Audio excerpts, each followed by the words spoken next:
Está escrito assim em Mateus: eis que a virgem conceberá e dará à luz um filho, e ele será chamado pelo nome de Emanuel, que quer dizer Deus conosco.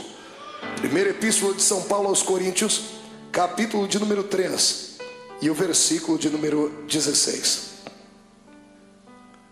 Primeira epístola de São Paulo aos Coríntios, capítulo de número 3 e o versículo de número 16. Está escrito assim: não sabeis, pois, vós que sois de Deus, e que o Espírito de Deus habita em vós?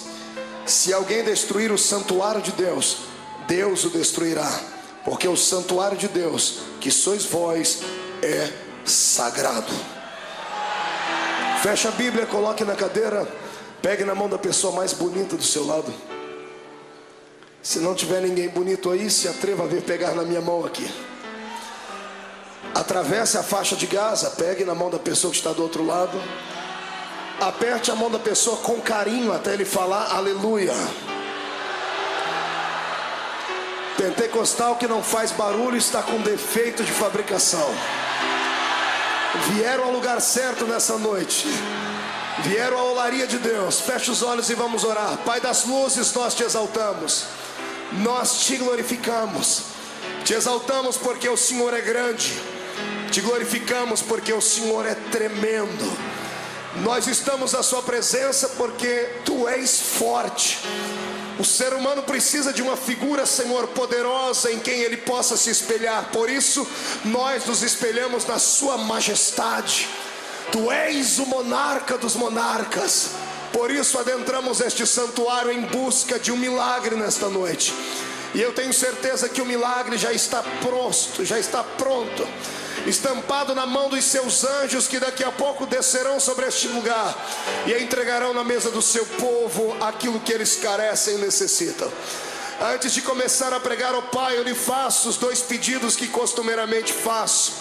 O primeiro pedido é esse: que ao redor deste templo, num raio de 5 quilômetros quadrados, onde houver um demônio alojado, um espírito desencarnado que tem em mente destruir o povo de Deus, eu dou a estes espíritos 5 segundos para desaparecerem do Bom Retiro e da cidade de São Paulo. Porque se não sumirem, serão queimados pelo poder da glória do Senhor, que há de se manifestar aqui entre nós de uma maneira forte e poderosa. Deus, eu ainda lhe faço um segundo pedido. Se ainda tenho crédito no céu contigo como pregador da sua palavra, abre a porta do seu santuário sobre nós agora, e manda do céu para a terra, descendo através daquela escadaria que Jacó enxergou no meio do deserto, enviar os seus anjos para estarem aqui. Envie anjos da categoria dos serafins. Palavra serafim significa aqueles que ardem em fogo. Portanto, manda anjos de fogo estarem aqui nesta noite. Eu quero 2 aqui nesta tribuna, uma à minha esquerda, outro à minha direita. Quero 2 na entrada da igreja e 4 anjos esparramando brasas de fogo no meio deste povo agora.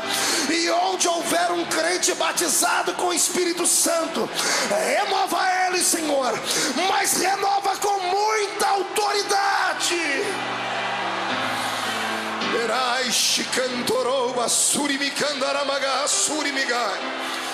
Tu não precisas da minha ajuda para curar. Tu não precisas da minha ajuda para batizar com o Espírito Santo. Tu és Deus, tu és onipotente. Então mostra a sua onipotência nesta noite. É o que eu te peço agora, em nome de Jesus Cristo, teu amado Filho. Amém e amém. Antes de se assentar, levante um dedo de profeta para cima comigo. Aponte o dedo no nariz do seu irmão e diga para ele: não se escandalize com o culto hoje, porque há uma unção encaminhada para esse lugar. Diga: daqui a pouco você ouvirá o barulho de ondas que vão se quebrar aqui nesta praia. Pegue aquilo que for possível e volte para casa cheio da glória do Senhor. Aplauda o Rei Jesus, glorifique a Ele e tome o seu assento para a honra e glória do Pai. Aleluia. Glória a Deus. Queridos e amados irmãos em Cristo Jesus, noiva do Cordeiro, simpatizantes desta fé pentecostal linda, amados obreiros que estão na minha retaguarda, irmãos de diversas denominações, mas que pertencem ao mesmo corpo sagrado de Jesus Cristo, Deus hoje nos conduzirá no tapete da sua revelação e nos levará na profundidade que você e eu suportarmos para dentro das águas do seu poderoso rio. Eu estava questionando a Deus sobre o que deveria pregar esta igreja nessa noite, sobre o que deveria falar, sobre que revelação o Senhor gostaria de me usar, e o Senhor soprou no meu ouvido uma frase que eu a transformei no tema desta mensagem. Não se assuste, se prepare aí para uma viagem muito linda hoje, só de ida para dentro do coração de Deus.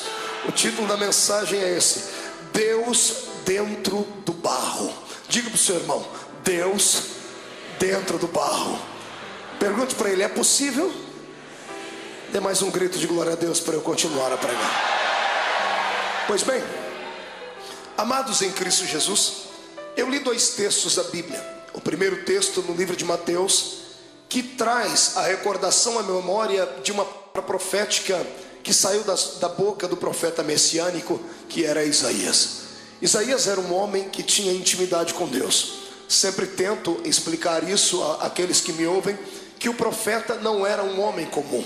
O profeta e o sacerdote tinham ministérios parecidos, mas diferenciados. Ambos trabalhavam para o mesmo patrão, ambos trabalhavam para Deus. Mas a diferença entre o sacerdote e o profeta é que o sacerdote ouvia o povo e falava das lamúrias do povo a Deus, e o profeta ouvia Deus e falava para o povo os pensamentos de Deus. O profeta, portanto, tinha uma intimidade maior. Se você estudar a vida dos profetas maiores ou profetas menores da Bíblia Sagrada, você verá que eram homens que tinham uma vida diferente, até mesmo parecida com uma clandestinagem. Alguns deles viviam num ato profético isolados. Eles ficavam no meio de uma solidão que era muito particular deles, e eles emprestavam a Deus os seus ouvidos, o seu coração. E eu não tenho dúvidas nenhuma de que o profeta era o único amigo que Deus tinha, era a única pessoa que era sensível a ponto de ouvir a sua voz. E o profeta Isaías foi o que escreveu o livro mais conhecido, um livro que é reverenciado tanto pelos cristãos como pelos judeus. Os judeus amam o livro de Isaías. E apenas a título de curiosidade, para aqueles que gostam de fazer algum apontamento, o livro de Isaías, ele é bem uma pequenina Bíblia. Parece uma Bíblia no estado diminutivo dela. A Bíblia protestante tem 66 livros, sendo 39 livros do Velho Testamento e 27 livros do Novo Testamento. Os primeiros 39 livros falam da história de Israel. Os 27 posteriores livros falam da história de um novo Israel, que é a igreja do Senhor. O livro de Isaías, ele tem 66 capítulos. Também está dividido em 2 tempos. Os primeiros 39 capítulos de Isaías, o Senhor fala do seu pensamento acerca do coração da sua nação. Mas os 27 posteriores capítulos, o Senhor fala sobre um tempo de renovação, de restauração, em que a terra voltaria a manar leite, a manar mel. E isto apontava, é claro, para a noiva do Cordeiro. Quando Isaías, assistindo a Deus através de uma espécie de luneta profética, tendo intimidade com Deus, emprestou a ele o seu coração, Deus revelou a ele como é que o ato da salvação seria consumado. O Senhor explicou a ele como é que ele viria a esta terra.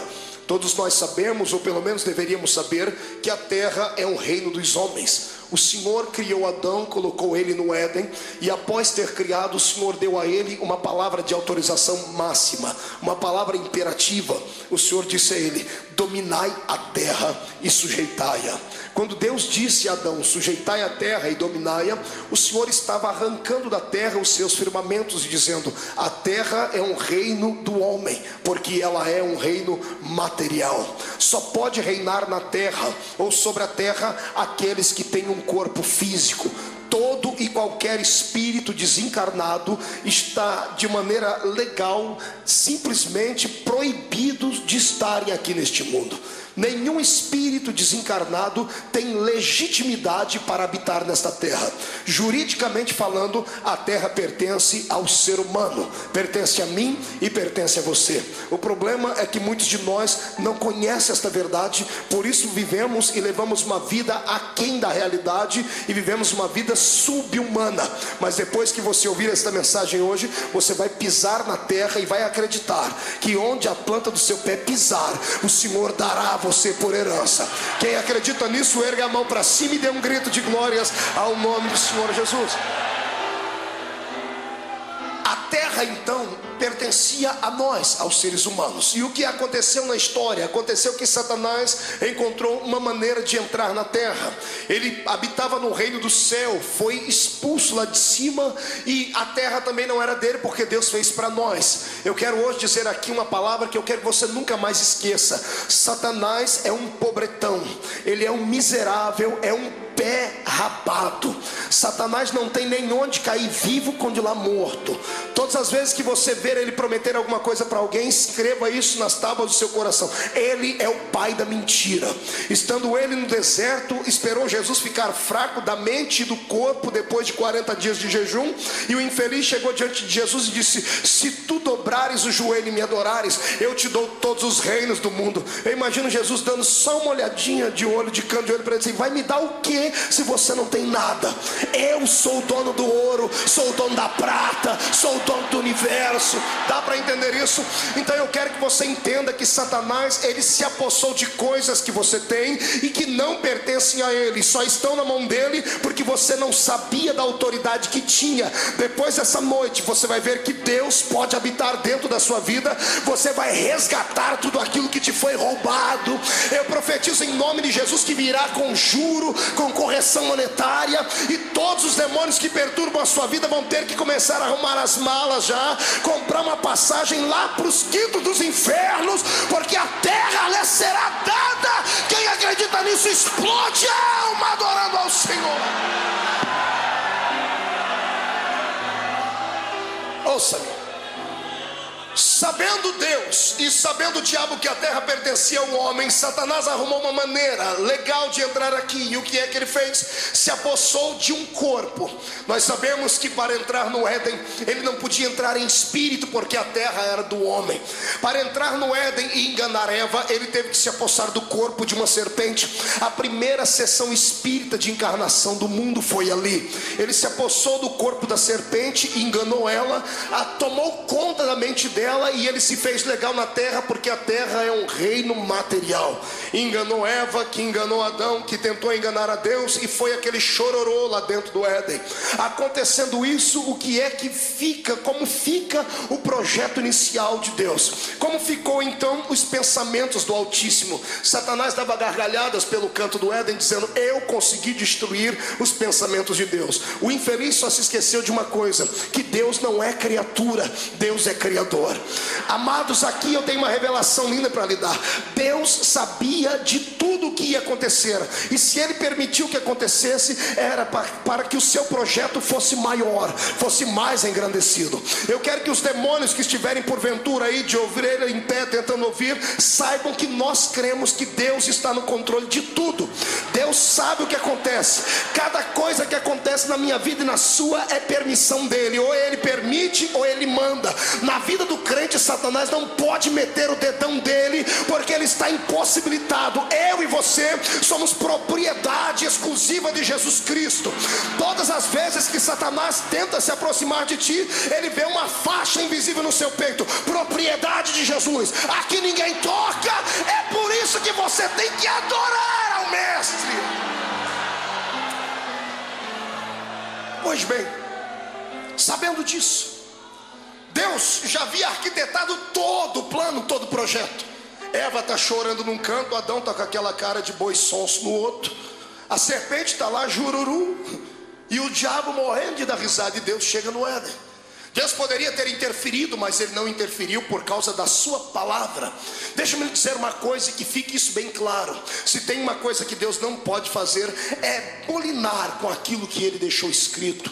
Deus não pode ultrapassar os limites da sua palavra, não porque Ele não tenha poder, mas porque Ele é fiel naquilo que Ele fala. Está entendendo isso?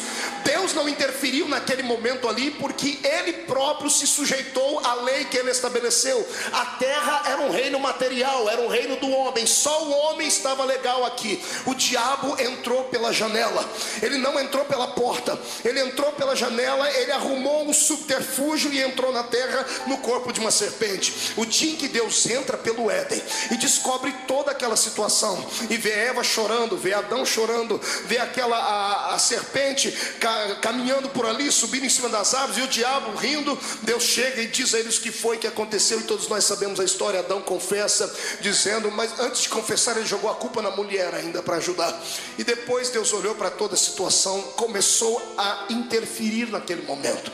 A minha Bíblia diz que Deus chamou os três que estavam envolvidos diretamente no problema e deu para cada um deles uma sorte de coisas para realizar. Deus deu uma punição a eles. Para a mulher, o Senhor disse, a partir de hoje sentirás dores ao ter filho. Para o homem, o Senhor disse, você vai ter que trabalhar muito e do suor do seu rosto você vai sobreviver. Para a serpente, o Senhor disse, eu vou arrancar suas pernas e os seus braços. A partir de hoje, você vai rastejar sobre o seu ventre. Eu creio que até então a serpente era um animal parecido com um macaco, alguma coisa assim. Para o diabo se apossar do corpo dela, neste dia o Senhor arranca a locomoção dela natural e faz ela se rastejar no meio da terra. Quando o Senhor acaba de dar toda essa história, acaba de liberar sobre eles as suas punições, o diabo vai saindo pelo um canto, isto eu acredito. O Senhor ora para ele e diz, agora aguarde aí, Satanás, porque a minha conversa agora é com você. Eu imagino o diabo dizendo, não, o senhor não tem nada que conversar comigo, porque eu destruí o seu projeto, eu acabei com a sua história. Eu imagino o senhor dizendo, como é que você vai acabar com o projeto daquele que é o arquiteto do universo? Me explica. Você acha que você pode me enganar? Você acha que pode me surpreender? Eu sou Deus. Eu imagino o senhor dizendo, eu imagino Deus dizendo assim, se Deus fosse mineiro, ele ia dizer assim para o diabo, enquanto tu vem com a farinha, eu já estou com o angu pronto, seu infeliz. Eu tenho controle do universo na palma da minha mão. Que coisa linda. Na sequência acontece assim, Deus olha para ele e diz assim, você acha que você fez uma coisa muito grande, não é? Você só está aqui porque você burlou a lei. Você é um infeliz desonesto para sempre. Você entrou aqui de maneira ilegal, encontrou um corpinho de uma cobra para entrar e entrou aqui. Eu imagino Deus dizendo, você acha que eu também não podia ter entrado aqui? Eu sou espírito, mas eu podia ter entrado no corpo de um macaco, no corpo de um elefante. Eu podia ter entrado aqui, interferido na história, mas eu imagino o Senhor dizendo, eu tenho elegância, eu sou um gentleman, sou um cavalheiro. Eu não vou aonde não sou convidado, eu não entro pela janela. A hora em que eu entrar pode demorar 1 ano, pode demorar 1000 anos, pode demorar 4000 anos, mas quando eu entrar, eu entro pela porta, porque eu sou o Senhor.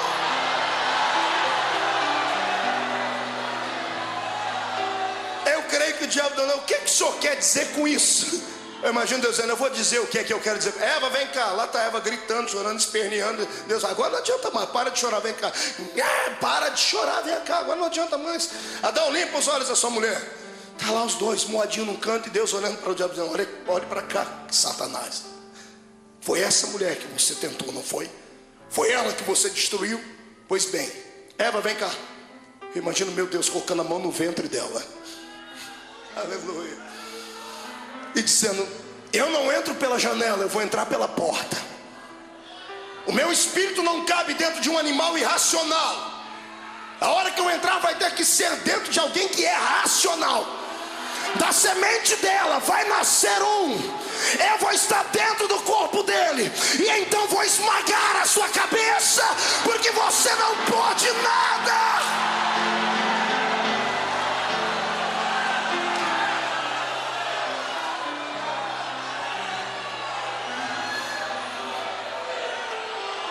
Ei, olhe para cá. Depois desse dia, Satanás nunca mais dormiu. Do lado da cabeceira da cama dele, se é que ele tem cama, deve ter uns 500 caixas de Lexotan, aqueles remédios para ajudar a pessoa a dormir. Porque depois desse dia em diante, Toda mulher que engravidava, um demônio ia lá e falava: está grávida a mulher ali. Ele falou: será que é dali que vai sair a semente que vai esmagar a minha cabeça? Depois, amado, Satanás ficou atormentado 4.000 anos. Você acha que é só ele que atormenta? O meu Deus tem um poder maior do que o dele.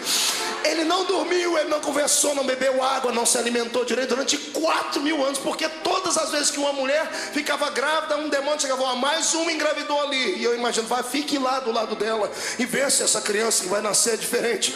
E um belo dia, o meu Deus resolve explicar como é que ele viria ao mundo. Ele toma a boca do profeta Isaías, e o profeta Isaías começa a gritar. Primeiro Isaías olha para o povo e diz assim: olha, assim diz o Senhor: eis que uma virgem conceberá e dará à luz a um filho, e colocarão nele o nome de... Não ouvi, quero ouvir de novo: de... Acotovela o sermão, diga para ele: abre essa boca, abençoado. 1, 2, 3, de... Que significa... Aqui está a revelação dessa noite. A palavra Emanuel não significa apenas Deus conosco. Ela é uma palavra tríplice. São 3 palavras juntinhas uma na outra. Na semântica da palavra, ao trazerem ela para a língua portuguesa, ela perdeu um pouquinho da sua essência. A palavra Emanuel não significa apenas Deus conosco. São 3 palavras: En-man-el. En-man-el. Daí a junção Emanuel. A palavra in é dentro. A palavra men é homem, corpo, barro. A palavra El é Deus. Se você traduzir ao pé da letra, é Deus dentro do barro. O Senhor estava dizendo ao diabo como é que ele viria. Ele disse assim: eu, o Deus eterno, vou entrar na terra de forma legal, dentro de um corpo de barro. É aqui que a ciência se atrapalha toda. É aqui que os homens que não têm cultura religiosa se embasbacam. É aqui que os filósofos e que até os teólogos modernos da pós-libertação ficam atormentados e atribulados, porque não dá para conceber um Deus que criou o universo pela força do seu poder e sustenta o universo pelo poder da sua palavra. Como é que ele, sendo tão grande, pode caber dentro de um corpo de um homem? O que eu vou falar aqui agora vai começar a arrepiar e vai começar a arrancar alguns tipos de reações de dentro de você, mas não se assuste. Quero que você olhe para a pessoa que está do seu lado e pergunte para ela: você é crente? Diga: você é salvo em Jesus Cristo? Pergunte a outra que está do seu outro lado: diga: você é salvo em Jesus, tem certeza? Vire a cabeça e pergunte para quem está atrás: diga: você tem certeza que é salvo? Aqui está na frente, eu quero que você mexa com todo mundo. Então olhe para mim e vou lhe dizer: não se assuste, mas esse pedaço de carne que reveste esses ossos que estão aí do seu lado são exatamente a morada do Deus eterno que fez os céus e que fez a terra. Eu penso em Deus e tento caminhar pelas páginas da sua revelação desde que o Senhor escolheu Abraão para sair da terra de Ur dos Caldeus e deu a ele uma palavra profética dizendo: em ti serão benditas todas as famílias da terra.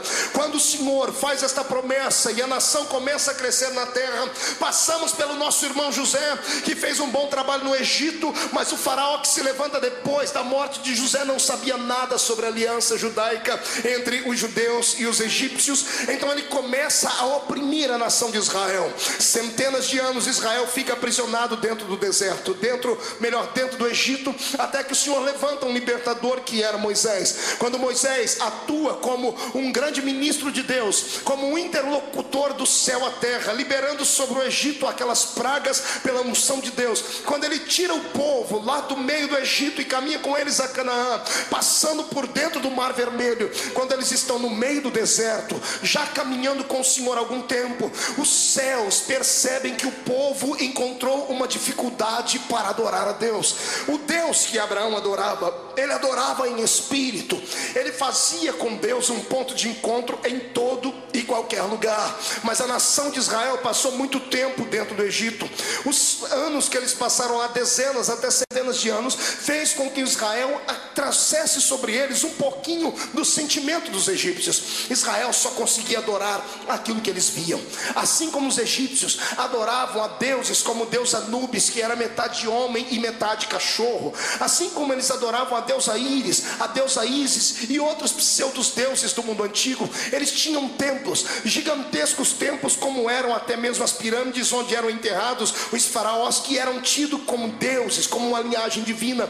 Israel ficou muito tempo dentro do Egito e eles começaram a encontrar dificuldades no deserto para adorar a Deus. Eles não sabiam de que forma adorar a Deus. Eles haviam esquecido a maneira como Abraão adorava.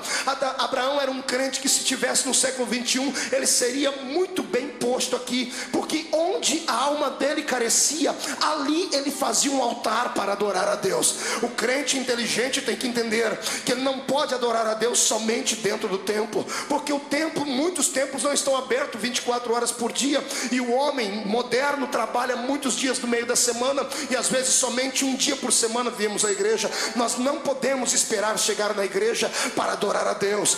Abraão serviria muito para estar conosco aqui, porque a minha Bíblia diz que ele adorava no deserto, ele adorava debaixo de árvore, ele adorava na penha, ele adorava no carvalho, porque ele sabia que onde ele estava, os olhos de Deus estavam impregnados sobre ele. Eu quero aqui liberar sobre você uma palavra muito antiga que eu aprendi com os meus pais na fé. Não importa onde você esteja, pode ser dentro do banheiro do seu trabalho, pode ser dirigindo o carro, pode ser dentro de uma reunião informal, pode ser na escola.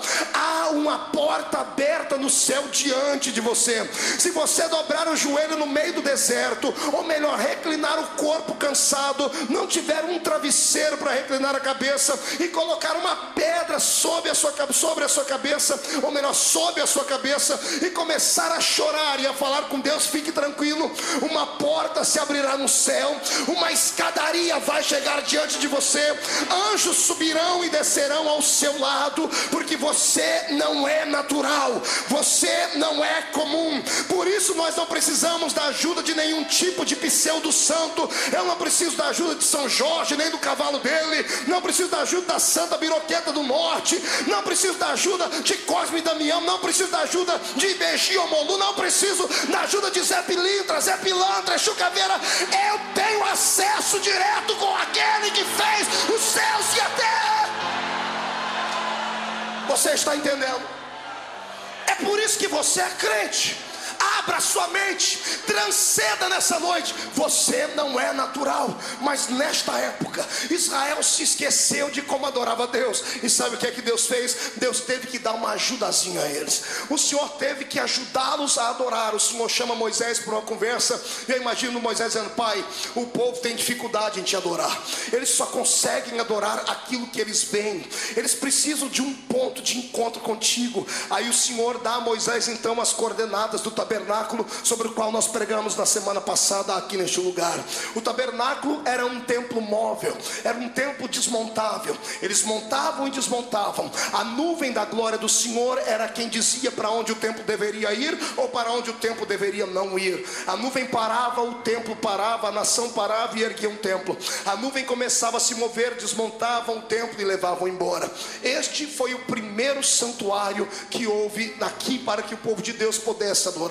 Quando Israel chega na terra prometida, o Senhor suscita no coração de Davi uma vontade imensa de ter um templo, porque o povo ainda tinha dificuldades de adorar. Davi, ele alicerça com o coração o desejo do templo, mas o Senhor o proíbe de fazer o templo, porque a mão dele era manchada de sangue, e o Senhor repassa a função para Salomão. Salomão então teve a oportunidade e a graça de levantar a Deus o primeiro templo fixo da história do povo judeu e da nossa fé, porque o judaísmo e o cristianismo acabaram se confundindo por um templo. Naquele templo, um templo majestoso, magnífico, ele foi inaugurado com um poder pentecostal. Pastor Marco, no Velho Testamento ninguém falava em línguas. Como é que o senhor fala que o templo foi inaugurado com o poder pentecostal? Porque a minha Bíblia diz que enquanto os sacerdotes cantavam, ou melhor, os levitas cantavam a Deus, tangiam seus instrumentos, a nuvem da glória de Deus entra dentro do templo, e a Bíblia diz que era tanta unção lá dentro que os sacerdotes não conseguiam ficar de pé diante do Deus Todo-Poderoso.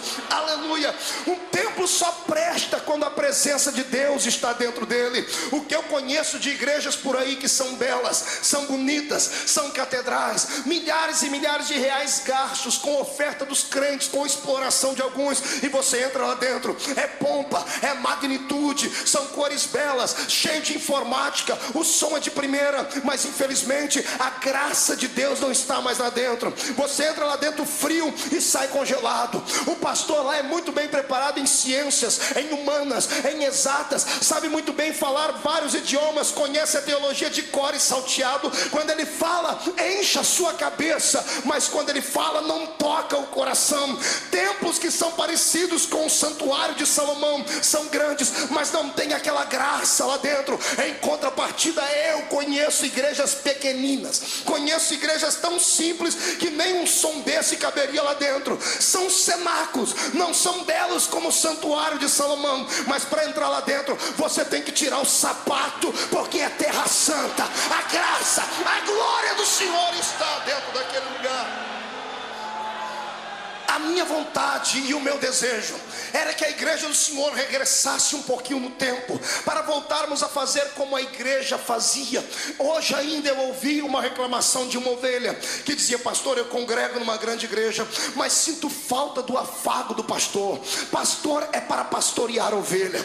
Eu sou pastor por causa da nomenclatura e da hierarquia da igreja, mas eu não me sinto um pastor, porque eu não tenho como pastorear um rebanho. Eu sou um evangelista, atuo na área profética de Deus, mas quem é pastor, quem tem um rebanho, tem que cuidar da igreja. E uma igreja gigante, como é que você vai dar atenção à igreja? Oxalá que voltássemos naquele período da igreja e a igreja não fosse transformada em uma mega empresa, onde as pessoas olham muita gente e não vê qualidade. A quantidade é que bate a porta, porque a arrecadação vai ser maior, porque dá mais status, dá condição até de eleger uma pessoa. Deixa-me lhe dizer uma coisa: ovelha que não tem pastor acaba perdendo até o caminho do seu curral, o caminho do seu aprisco. Por que é que você acha que tanta gente vem aqui na segunda-feira ouvir esse pregador com essa voz de taquara rachada, que é até ranzinza? É porque quando entra aqui, ele reflete sobre a vida da fé que teve e encontra pelo menos um capim verde e um pouquinho de água cristalina.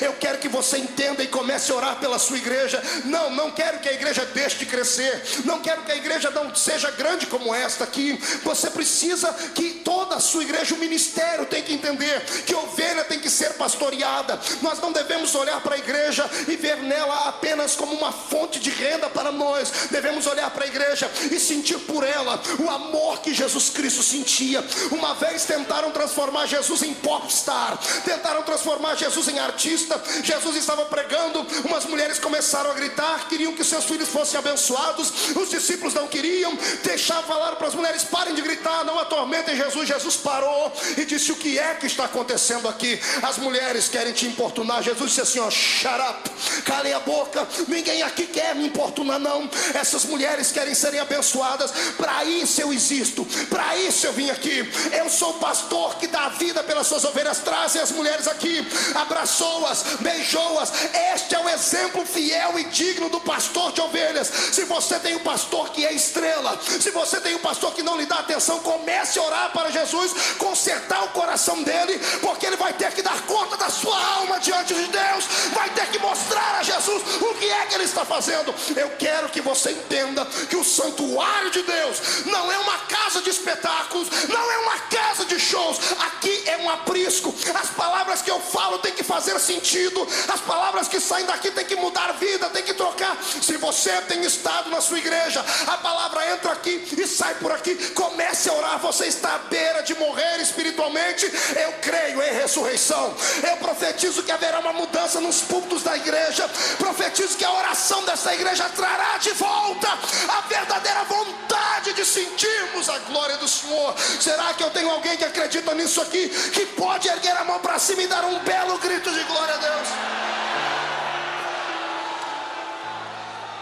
Ah, pastor Marco, mas isso aí é uma questão de dom. O senhor tem um dom, o outro não tem. O senhor tem tempo para se preparar, o outro não tem. Problema dele. O homem tem que ter caráter. Você não tem tempo para preparar uma mensagem e não tem um dom para preparar uma mensagem e dar ao povo uma mensagem que preste, não aceite a consagração do homem. Pegue a carteirinha e entregue ela lá no púlpito da igreja. Eu não presto para isso, porque quando eu falo daqui eu estou transmitindo vida.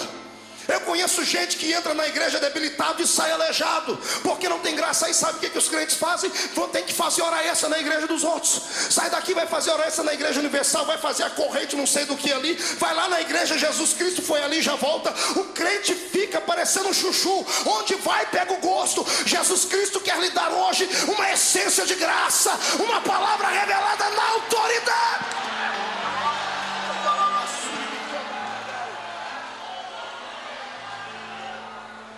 O problema não é esse, o problema é que falta interesse, falta graça, falta intimidade com Deus. Eu sou um matuto da roça. A primeira vez que eu comi na casa de um granfino foi uma tribulação. Cheguei lá, a irmã disse assim: pastor, me convidaram para almoçar. Eu cheguei, não senti cheirinho de comida. Eu falei, me deu desespero. Mas nós vamos jejuar, é? Não, pastor, a comida é pré-pronta. Eu falei, que desgraça é essa, Jesus? Ele falou, não, é tudo em saquinho, já pré-cozido. A gente põe ali no micro-ondas, né? Porque eu nem sabia o que era isso. Tanto é que eu passei uma vergonha por causa desse tal de micro-ondas, que só Jesus. Isso aí porque não era você. Eu do meio da roça, todo metido, cheguei num pastor, depois que eu fui na casa desse infeliz, desse irmão. Cheguei no pastor, o pastor estava com um terno bonito, e eu quis fazer um elogio. Eu falei, pastor, esse seu terno de micro-ondas é bonito, né? Ele olhou para mim e disse, não seria microfibra? Até decorar foi de ver. O outro eu falei que era fibra ótica. Esse seu terno de fibra ótica é lindo, majestoso. Aí a irmã fez a comida e botou na mesa. Irmão, a comida era bonita. Oh, comida miserável. O arroz parecia arroz vaticano, papa, arroz carnavalesco em bloco. A carne era bonita, só por fora estava coradinha por dentro. Eu espetava o garfo assim, mu.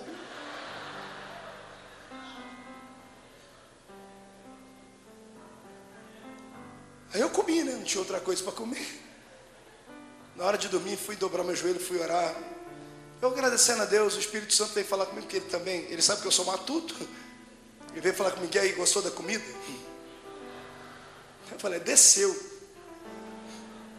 Ele falou, então me fala de uma comida boa. Eu falei, daquela que a minha mãe fazia lá no fogão a lenha. Um feijão que demorava 45 minutos para cozinhar ele. Um arroz com suã e um ovo frito. E uma salada de alface. Eita. Era simples, mas dava sustância. Era gostosa. E eu falei, Jesus, o que o senhor quer dizer com isso? Ele falou, assim é a minha igreja. A igreja está muito moderna. As mensagens são fabricadas em micro-ondas. As pressas são pré-cozidas. Aleluia. Para ti, Jesus.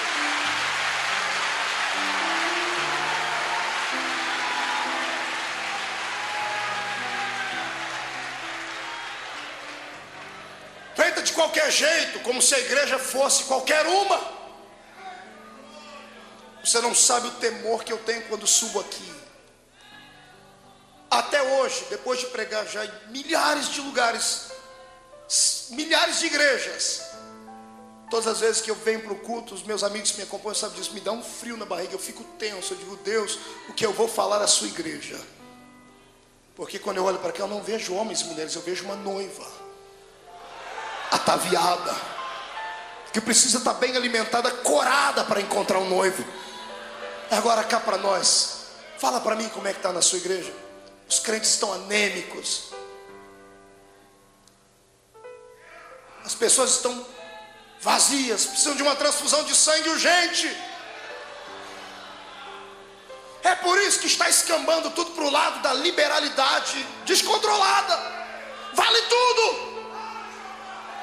Vale homem dançar com homem, mulher dançar com mulher, vale tudo. Aí um pregador que fala verdades, as pessoas terminam uma reunião, vão lá para outra reunião e cortam a cabeça dele fora.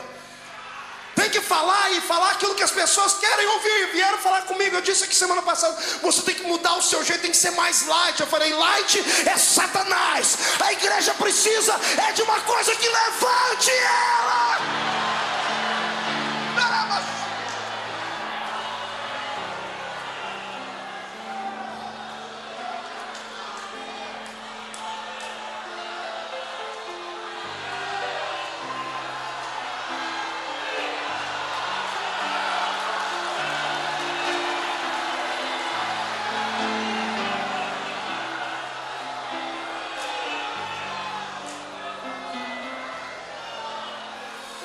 Na hora de voltarmos a fazer o alimento da igreja no fogão a lenha, gastarmos tempo nisso.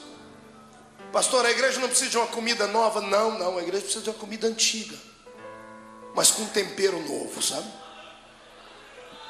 A essência não pode desaparecer. Israel tinha dificuldade de adorar a Deus, por isso Deus teve que fazer com que o homem criasse um templo. Só que aí de repente o templo ficou mais importante do que Deus. Puxa, isso aqui dá mais uma hora de mensagem, meu Jesus. É coisa que a gente não prepara, vem na hora, irmão. Quantos lugares o templo é mais importante do que aquele para quem o templo foi feito? Fale para mim. Eu conheço crentes que são capazes de brigar por causa da sua igreja, são capazes de matar por causa da sua fé, mas são incapazes de liberar um perdão para o irmão que está mais fraco.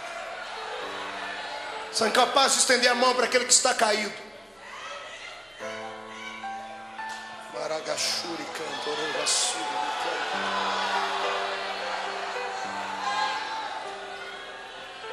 Como o templo ficou mais importante do que Deus, eu disse assim, é assim, então destrói o templo.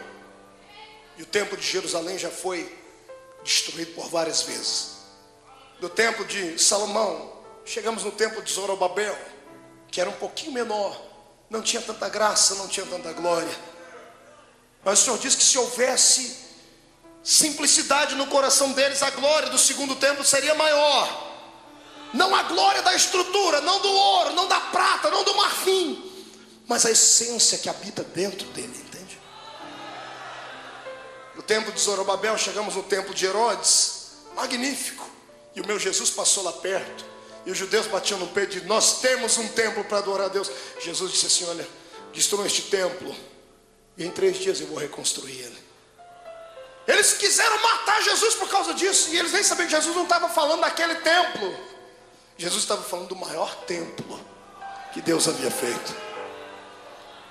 Aí vem Paulo, o que sintetizou a fé cristã, e ele vem e explica, gente, só existe um templo onde Deus habita, porque a minha Bíblia diz que Deus não habita em templo feito por mãos humanas. Está entendendo? Isso aqui é mera estrutura.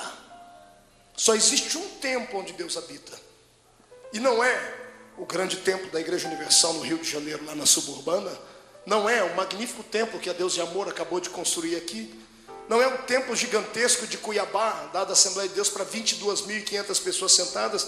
Tampouco é o templo do pastor Poyangishu, hoje David Yangishu, na Coreia, que tem mais de 1 milhão de membros. Não, o maior templo não se chama templo de nomes de igrejas, não é Assembleia de Deus, Deus de Amor, nada disso. O maior templo se chama Pedro, João, Tiago, Marco, Maria.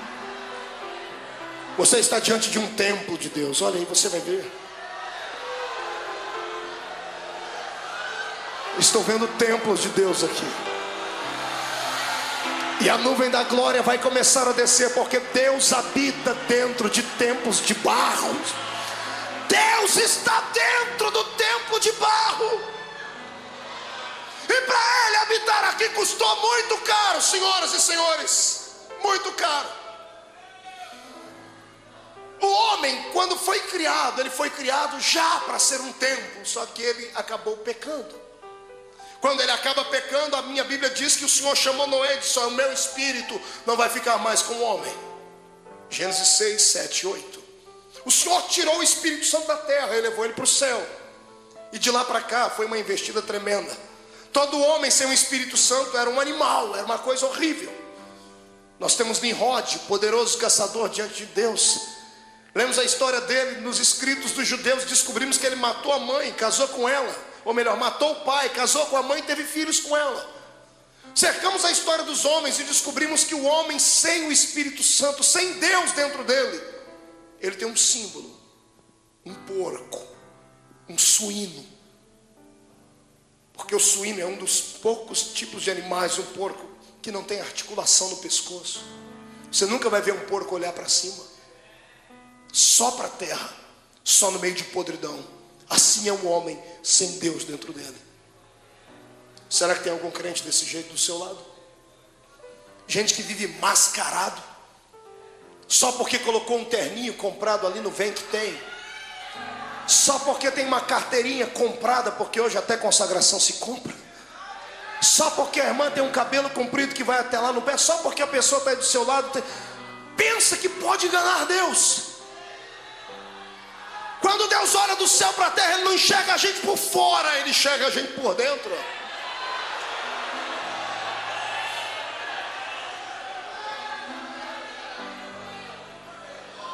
O homem sem o Espírito Santo não presta, não vale nada.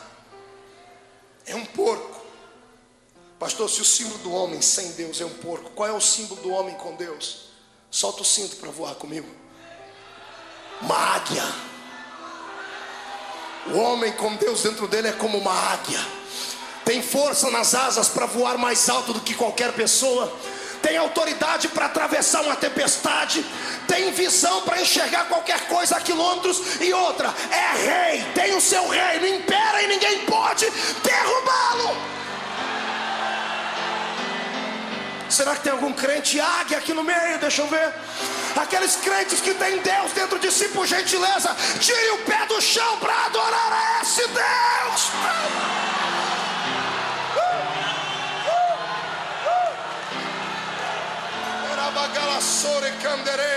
Levante as duas mãos para o céu. Senhor, eu quero agora um sinal da sua presença aqui. Se é verdade que um homem com Deus, ele transcende, onde houver alguém aqui que tem intimidade suficiente contigo, enche ele de poder até ele extravasar agora.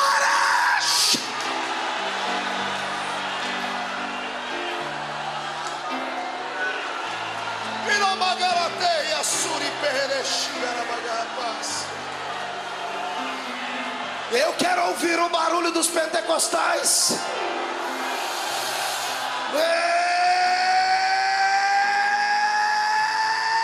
Recebe mais.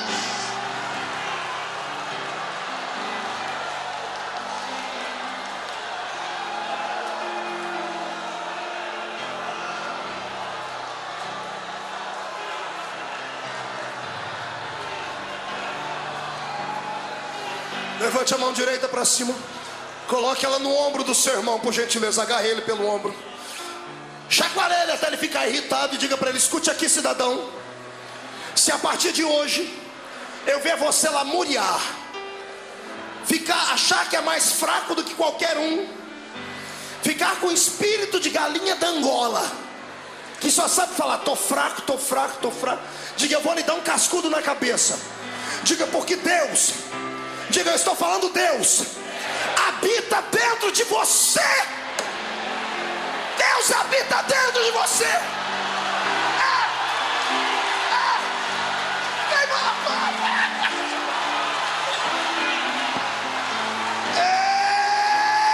Deus habita aí.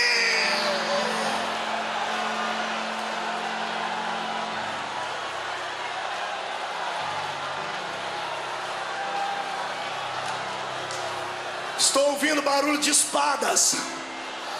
E quando eu escuto barulho de espadas, é porque a guerra começou. Demônios estão degladiando contra anjos por causa desta afirmativa. Eles serão derrotados, porque você vai sair daqui cheio de Deus. Deus vai habitar dentro, não fora. Deus não vai caminhar ao seu lado. Ele vai caminhar dentro, dentro, dentro, dentro, dentro, dentro, dentro, dentro, dentro de você.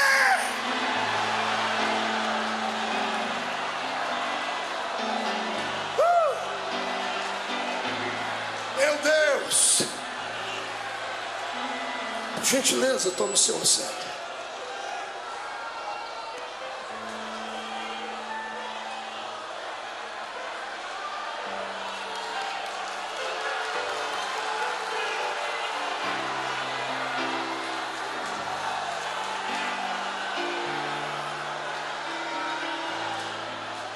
A Shekinah começou a relampejar. Daqui a pouco vai trovejar, Zé Roberto. Meu Deus do céu, sai da frente, Satanás! Estamos em guerra!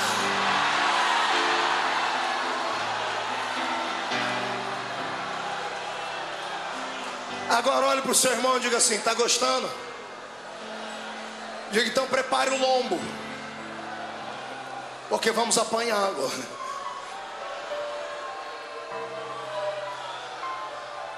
Quantos querem ser possuídos por Deus? Quantos querem que cada célula do seu corpo seja tomada pelo Espírito Santo? Então escute. Como é que a senhorita quer que Deus habite dentro deste vaso de barro, se a senhora leva uma vida desgraçada e miserável? Como é que a senhora quer que o Espírito Santo lhe possua, se a senhora vem à igreja do Senhor, com todo o respeito da palavra, travestida de Jezabel? Me fale. Como é que a senhorita quer que o Espírito de Deus, que é santo e majestoso, lhe use em profecia, usando essas roupas que dão vergonha até na gente que é homem? Imagina em Deus. Me fale. Fale para mim. Pastor, o senhor veio aqui falar de doutrina? Não, eu vim falar de vergonha na cara. Você ainda tem isso? Então escute. O Espírito Santo não pode habitar dentro de uma pessoa que tem um espírito torto dentro dela, um espírito que transpira sensualidade. Uma pessoa que vem à igreja quer Deus, mas quer todas as pessoas. Pastor, mas é só mulher? Não, tem um monte de homem também que precisa tomar vergonha na cara do mesmo jeito, que entra dentro da igreja achando que a igreja é um harém, onde ele pode levar todas as mulheres que ele quer para onde bem entender. Escute, este lugar é santo, a igreja é do Senhor, esse lugar é da graça.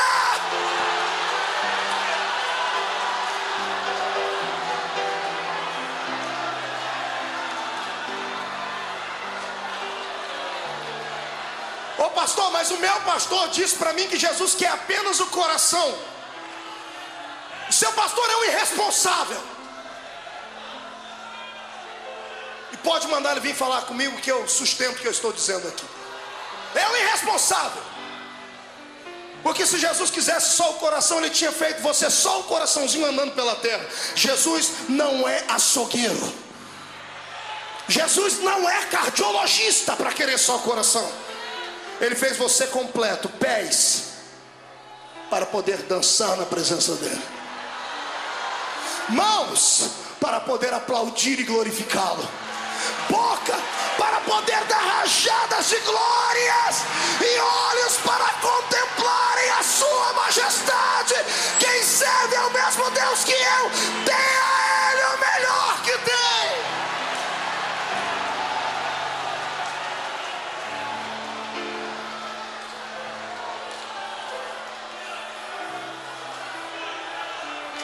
Sabe por que você não sente nada? Sabe por que você entra dentro da igreja e fica aí com o espírito de iceberg? Sabe por que esse barulho te irrita? Porque você está em outro nível. Nós estamos ligados em FM, você está em AM. Nós pensamos no céu, você só pensa na terra. Nós queremos Deus, você quer aquilo que Deus pode lhe dar. Sabe por que Jesus não lhe dá aquilo que você pede? Porque você não se entregou a Ele.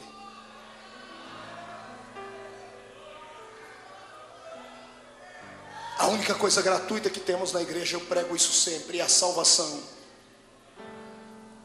A unção de Deus custa caro, custa renúncia. Pastor, quer dizer que eu tenho que deixar de ser feminina? Não. É possível ser uma mulher de Deus, ser feminina e ser cheia do Espírito Santo. É possível ser um homem moderno, mas ser cheio do Espírito Santo. É possível ser um empresário, ter várias pessoas do seu lado lhe acompanhando, ter status na mídia e ser cheio do Espírito Santo. Isso é uma questão de caráter. E o Espírito Santo prima e preza o caráter da sua igreja. Quero hoje tocar o céu. Peça para Deus trabalhar no seu caráter. Jesus vai mudar você hoje. O Senhor vai, primeira coisa que Ele vai fazer é pingar o colírio que está lá em Apocalipse 2 e 3 nos seus olhos. Você não vai mais enxergar como você enxerga. Eu profetizo em nome de Jesus Cristo que Jesus vai tapar a sua vista para as coisas más e vai te dar uma nova visão. Você vai voltar a ser crente como era há muito tempo atrás. Vai voltar a ser um menino. É melhor ser um menino na casa do Senhor do que ser esse velho que você está aí, cheio de convicções e filosofias terminantes. Sabe qual é o problema do crente? É quando ele envelhece na igreja. Aí vira uma tribulação. Ele esquece de tudo que ele prometeu a Deus. No dia do batismo, foi lá, ficou lá parecendo um anjinho com aquela roupinha branca, com aquele olhar perdido de Dom Juan. A mãozinha assim, o pastor promete ser fiel à igreja? Prometo. Promete ser fiel aos usos e costumes da igreja? Prometo. Promete ser fiel à sã doutrina? Prometo. E tibum na alma. Aí levanta. 15 anos depois, senta com ele. A língua dele é maior que a da minha gravata aqui. O infeliz senta. Antigamente ele sentava na igreja com reverência. Hoje ele senta com ele, cruza as pernas, estica os dois bração, mascando chiclete. Dá 9 horas, o demônio das 9 horas pega ele e fala: pô, esse cara não vai parar de falar mais não. Eu sei tudo o que ele está falando. Aí reúne com uma meia dúzia de outros geladões como ele e faz motim na igreja. Ó, a igreja tem que mudar. Está na hora da igreja melhorar. A igreja tem que mudar. A igreja está atrasada. Amado, a igreja não tem que entrar no seu ritmo de vida. Quando você nasceu, ela já existia há 2000 anos. Respeite a noiva do Cordeiro. Está entendendo? Não gosta do que é feito aqui? Saia daqui. Vai para outra, ali do lado tem uma outra, 100 metros daqui. Irmão, você pode encontrar igreja hoje nos classificados de São Paulo. Vai lá, aqui tem igreja que já não tem igreja que está dando até desconto no dízimo. Pode ir lá. Fala, não cobramos o dízimo, queremos só 50%. Tem igreja que vale tudo assim. Fazemos casamento de pessoas divorciadas. Tem lá que acontece tudo, vale tudo, vai para ela. E se não achar uma que lhe agrade, é só você ir no cartório e registrar uma que é facinho. É mais fácil abrir igreja no Brasil do que boteco. Agora a igreja não tem que mudar por causa da sua filosofia. Ah, pastor, mas a minha mente não me acusa, então portanto que a sua mente está cauterizada. Derreteu. O pecado é uma anestesia. O pecado ele anestesia o cérebro e a pessoa fica insensível. Pode falar o que for, ela não sente. É por isso que você está assim. Eu quero encrencar com você hoje, porque Deus quer habitar dentro desse barro, mas esse barro tem que ser amassado. Jesus vai quebrar este barro, vai moer ele nessa noite. Está doendo?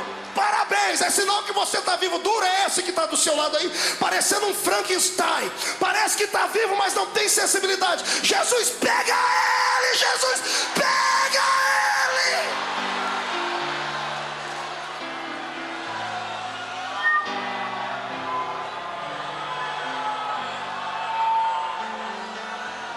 Me arrume 3 guarda-costas para sair daqui hoje.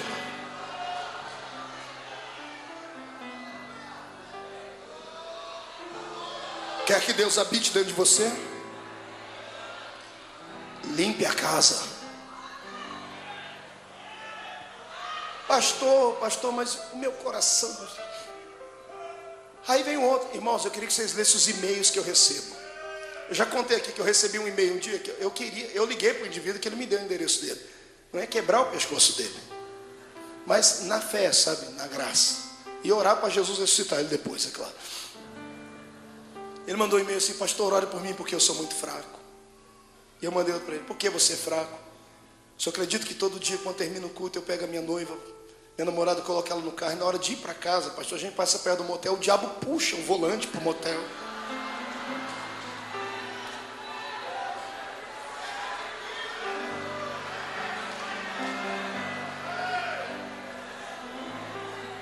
Outros mandam, não, a desculpa do crente, pastor, a carne é fraca. E eu respondo assim, e pecado é vitamina, é?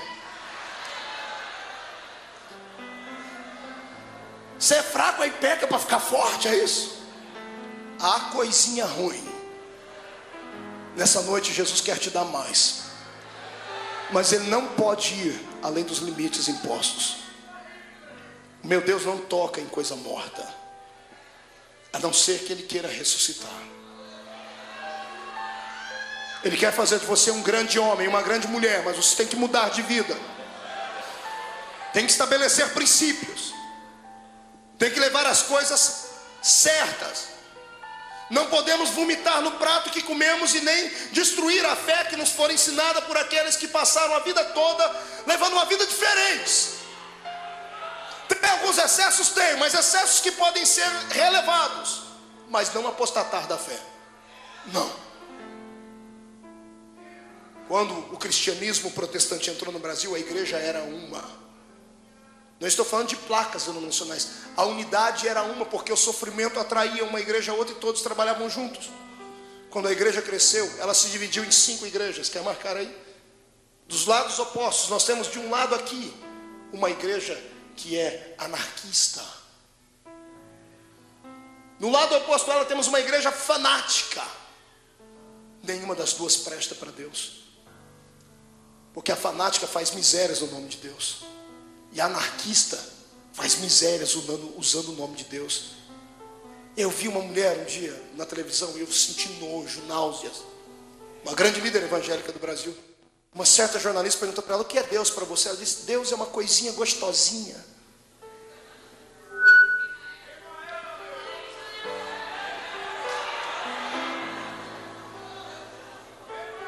Outros vão falar de Deus, não, Deus é o cara.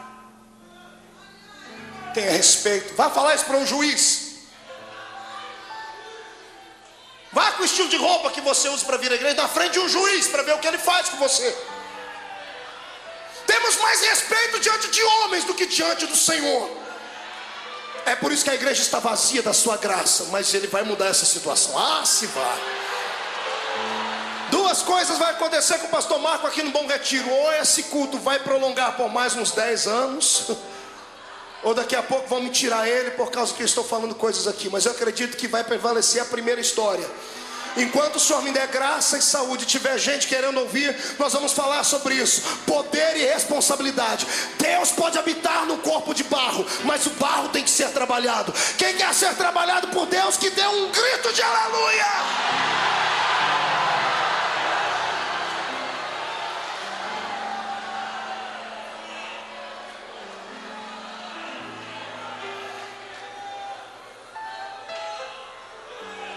Você teria coragem de abrir mão dos seus prazeres efêmeros e pequeninos por uma glória transcendental?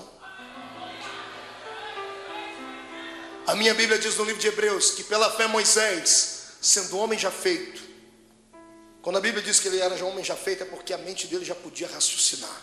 Se fosse um adolescente, ele seria levado pelo ímpeto do momento. Mas diz que, sendo Moisés, um homem já feito, recusou ser chamado filho da filha de Faraó, príncipe do Egito, para por um pouco de tempo ser humilhado junto com o povo de Deus, porque ele enxergava aquilo que era invisível.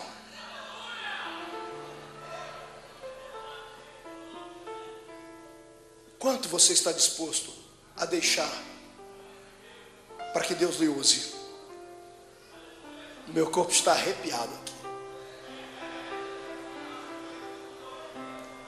Vou lhe contar uma história. Não é doutrina, é só uma história. No meu livro Chamada de Fogo, eu conto a história de uma mulher chamada irmã Oriovalda, uma grande mulher de Deus em Uberlândia. A irmã Oriovalda é uma mulher rica. O marido dela é um grande fazendeiro, o pastor Ranulfo. E ela é uma mulher sem igual. Devo a Deus e a essa mulher, porque eu estava desviado. Ela veio na minha casa me buscar para me trazer para a igreja. Uma das pessoas que o Senhor usou para me trazer de volta para os caminhos dele. E um dia eu sentei com ela e ela falou para mim assim: você nunca vai ser um homem comum, porque o Senhor te escolheu desde o ventre da sua mãe. Por isso, tudo na sua vida vai ser diferente. Você vai ter que aprender a lidar com circunstâncias, vai ter que aprender a deixar muito dos seus desejos de lado, pelo que Deus vai lhe dar. E ela contou para mim a história dela. Ela chegou a ser Miss do Triângulo Mineiro. Ela era uma mulher linda. Até hoje você olha para ela, você percebe que ela era uma mulher muito linda. Ela disse que ela recebeu Jesus como Salvador e recebeu o dom da palavra. E ela pregava e prega muito. Ela pega eu e mais 10 pregadores do Brasil e coloca debaixo do braço. É mestre na palavra, com eloquência e tudo mais. Eu vi Jesus usar essa mulher de uma forma magnífica. Eu vi uma vez ela colocar 50 pessoas em fila indiana, ninguém falava em línguas. Ela veio orando com eles daqui para lá. Quando ela voltou do outro lado, onde ela toca, todos falaram em línguas estranhas. Eu nunca vi aquilo. E uma vez falando com ela, ela disse: quer saber qual foi o preço que eu paguei? Eu disse: qual? Ela disse que enquanto pregava, multidões vinham para vê-la pregar, e até por causa do status que ela tinha e da beleza dela. E um dia em oração, ela disse que o Espírito do Senhor falou com ela assim: o seu corpo me atrapalha. Ela disse: por quê, Jesus? Porque você é muito bonita. Metade da plateia não ouve o que sai da sua boca. Os homens são atraídos pelo seu corpo. Ela disse: o que o Senhor quer que eu faça? O Senhor perguntou: você ama mais o seu corpo do que a minha unção? Diz: por quê? Está disposta a mudar para que eu possa lhe usar mais? Tocou na vaidade dela.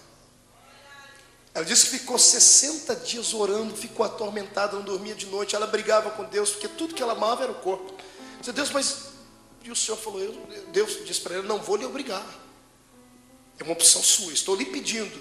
Deus não obriga ninguém a fazer nada que a pessoa não queira. 60 dias depois ela orou e disse: Senhor, eu amo mais a sua unção do que o meu corpo. O Senhor pode fazer o que quiser. Hoje você vê a irmã Evalda, eu a vejo por aí ainda. Ela continua tendo uma mulher com um rosto lindo, mas ela ficou imensa. Imensa. Você pergunta para a irmã Evalda: você fica bem assim? Eu falei: eu estou bem com Deus, porque foi uma opção minha. Ele não me obrigou. Eu deixei ele fazer o que ele queria. E a unção de Deus veio sobre a vida dela. Por isso que eu disse, não é uma doutrina, é um caso. Tem coisas que Deus exige de uns e não exige de outros. Estaria disposto a falar isso com Deus hoje? Deus, o que é que eu tenho que fazer para ser mais de Ti? E se Ele lhe pedir alguma coisa que você ame muito, estaria disposto a deixar? Incline a sua cabeça.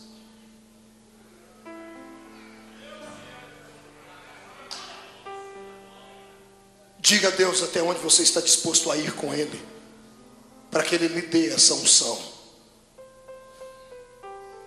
Managassuri cantorou Bacharagá. Só que antes de se decidir, lembre que a vida é curta. E que tudo acaba. A beleza acaba. A riqueza acaba. Status acaba. Tudo acaba. E a única coisa que fica para a eternidade é aquilo que plantamos no reino espiritual. Vós sois templo do Espírito de Deus.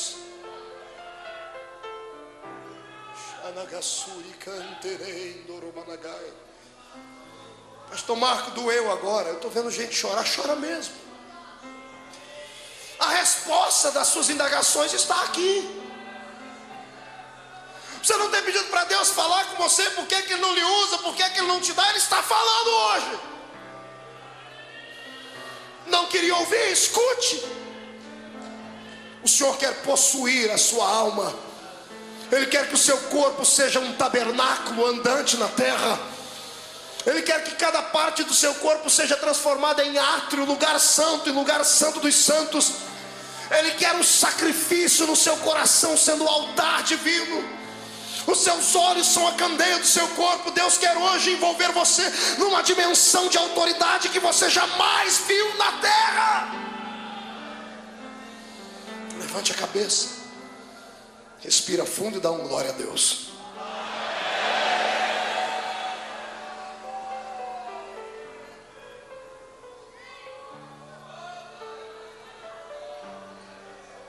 Acabou o glória, aleluia. É difícil dar glória a Deus quando a espada está no pescoço da gente, não é? Quer que Deus faça na sua vida algo que Ele nunca fez? Faça para Ele algo que você nunca fez. É recíproco. Tira o dedo do fundo do rio. Pega os seus conhecimentos, coloque eles num canto. Abra a sua alma, deixe Deus treinar o seu espírito. O Espírito Santo está ansioso nessa noite. Ele está olhando aqui de cima, está fazendo uma revoada aí com a caneta na mão e um papel. Eu até imagino ele dando uns pulinhos dizendo: é hoje que eu consigo entrar nessa casa. Pastor, mas eu tenho o Espírito Santo. Tem, mas você deu para ele só o quartinho da empregada. Ele quer a suíte da sua vida. Está entendendo? Ele quer a sala, ele quer a cozinha, ele quer a casa inteira. Ele quer um tempo. Pastor, mas ele é egoísta. Não, é para o seu próprio bem. Eu não conheço ninguém que tenha se entregado a ele, que tenha perdido. Pastor, mas é difícil. Eu sei, Pedro um dia teve a mesma dificuldade. Falou: Jesus, o que eu ganho com tudo isso? Jesus disse: nessa vida eu te dou 100 vezes o que você perdeu, e na outra eu te dou a vida eterna. Ponto final. Quem é que ganha desta palavra? Ninguém ganha. Olha para o seu irmão e diga para ele: ficou sério o negócio agora. Diga para ele: até onde você está disposto a ir? Diga: você vai ficar com água só pelos pés? Só pelos joelhos? Só pelos lombos? Ou você tem coragem de nadar? Então tira a roupa de banho, tira aquela roupa que não me deixa sentir nada, e vamos navegar, vamos nadar, vamos entrar dentro do rio de Deus, vamos sentir a graça. O quanto for possível um homem e uma mulher ser cheio, vamos ser este homem, vamos ser esta mulher. Você tem que ser o melhor naquilo que faz. Você está entendendo isso? Fica de pé comigo, mas fica de pé com o peito cheio de alegria, para dar a Deus o melhor que tem. Escute. Salvo as pessoas que são tidas com QI muito acima da média, os seres humanos normais que querem ser bons em uma coisa, eles são dedicados. Pegue o moço que passou em primeiro lugar na USP e vai ver a vida dele. Você vai chamar ele de louco. 12 horas estudando de frente a um livro. Quer ser o melhor daquilo que faz? Pegue o melhor jogador. Ele vai passar mais tempo treinando.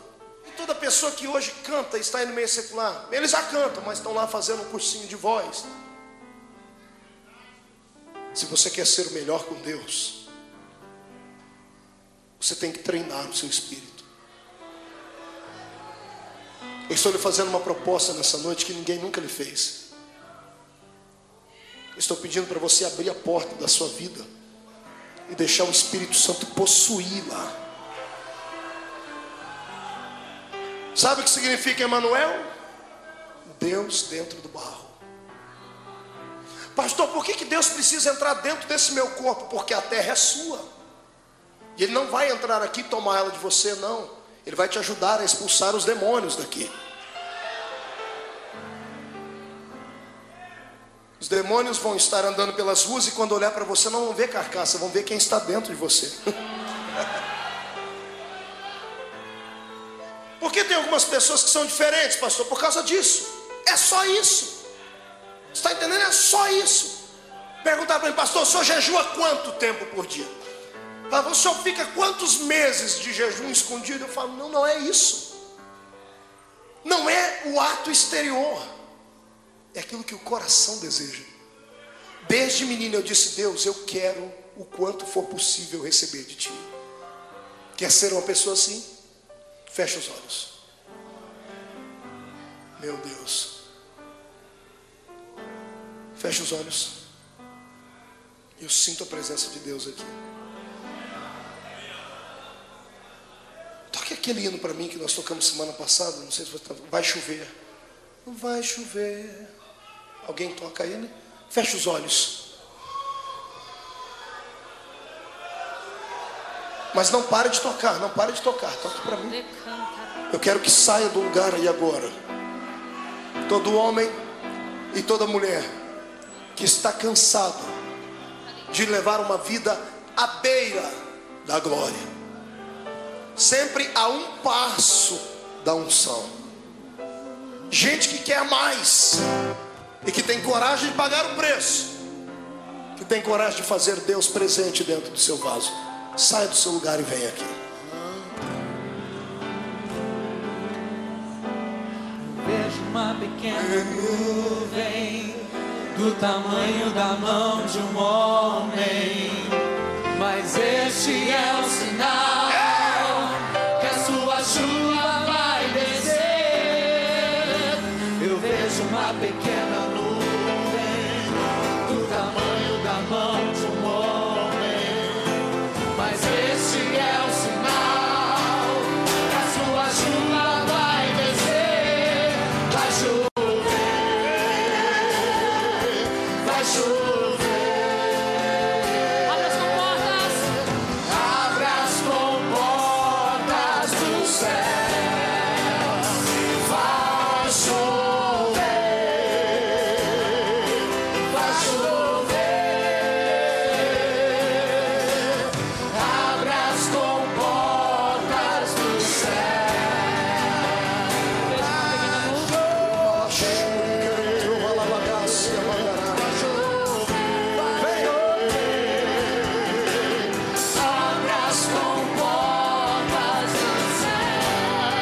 Fecha o guarda-chuva.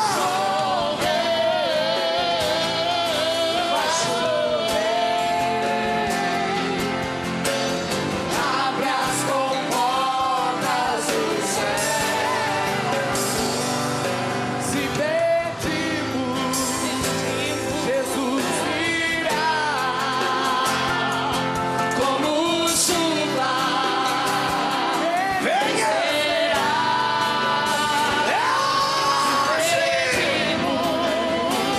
Jesus virá.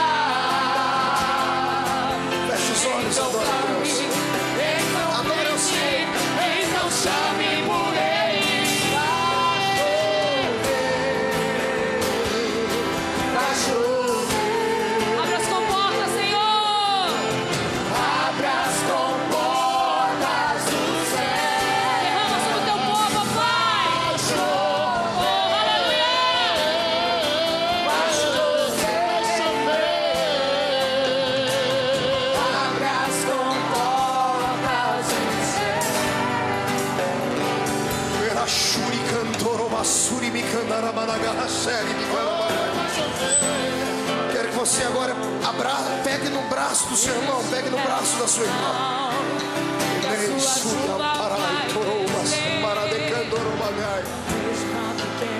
Prepara a tua mobília. Senhor, pode se mudar para cá. Que a sua chuva vai descer. Tem um monte de casa que está desocupada, Senhor. Vai chover. Vem habitar no corpo desses homens e mulheres. Abra as comportas.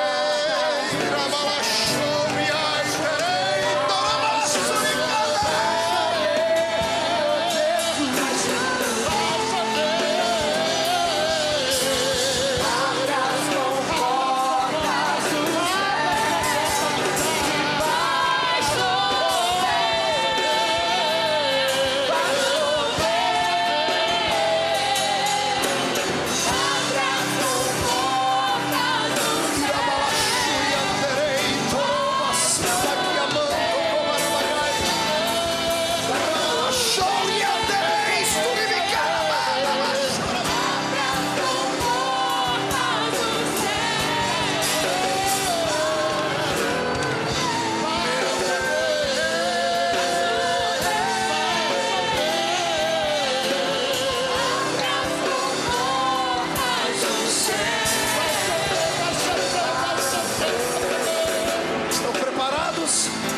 Feche os olhos. Você vai orar comigo agora. Mas essa oração não pode sair só da boca, tem que sair do coração.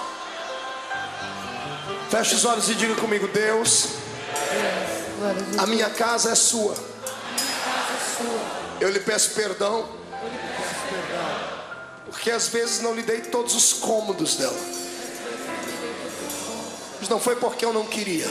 Não foi porque eu não queria. Foi porque eu não sabia. Foi porque eu não sabia que o Senhor podia fazer coisas tão grandes. que o Senhor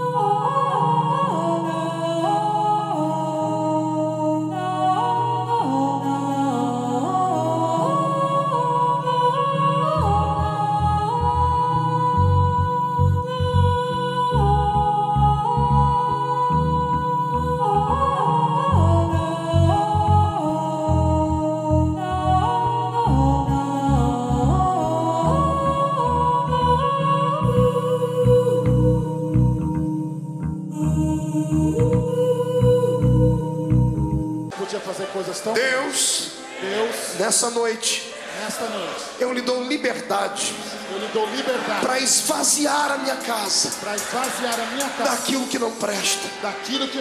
Tira de mim essa fraqueza da carne, essa fraqueza dos sentimentos. Tira de mim esse caráter deteriorado. Tira aquilo que não te ajuda, aquilo que atrapalha. Purifica os meus olhos, os meus ouvidos, purifica os meus lábios, os meus pés, as minhas mãos, sobretudo purifica o meu coração. Senhor, eu quero agora que o Senhor venha morar dentro de mim. Eu não quero que o Senhor venha visitar, não, eu quero que o Senhor venha morar. E me desculpe, mas depois que o Senhor entrar aqui, eu vou trancar a porta e vou jogar a chave fora. Nunca mais o Senhor vai sair de dentro de mim. Feche seus olhos. Espírito Santo, quem ora aqui é o teu servo. Eu não sou o melhor homem que existe no mundo, Senhor, mas eu sou um daqueles que mais te admira. Pela autoridade que a sua palavra me concede, eu oro agora para que a Assembleia de Deus do Bom Retiro agora comece a tremer, porque eu quero a sua nuvem relampejando aqui dentro, e eu quero que cada homem, cada mulher receba a sua presença maciça. Eu quero que cada coração receba a sua presença até não aguentarem mais. Vem, vem, desce do céu sobre eles, agora, agora, agora, agora, já!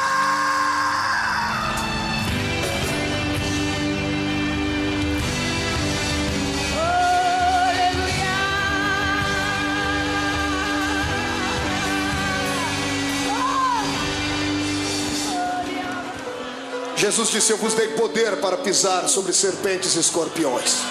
Levante lá em cima. Eu vou contar até 3. Você vai jogar no chão e vai pisar vai jogar no chão e vai pisar em cima, acreditando que nada, nem ninguém, nunca mais vai separar a sua amizade com a amizade de Deus. Você e Deus hoje são unanimidade. Você e Deus são um. Jesus disse isso: assim como eu e o Pai somos um, nós somos um. Levante a mão. Um. Jesus vai começar a lhe usar como nunca antes te usou. 1,5. Há uma glória entrando dentro da sua casa, que as pessoas vão ter dificuldade para dormir de tanta glória.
abençoar o bairro inteiro.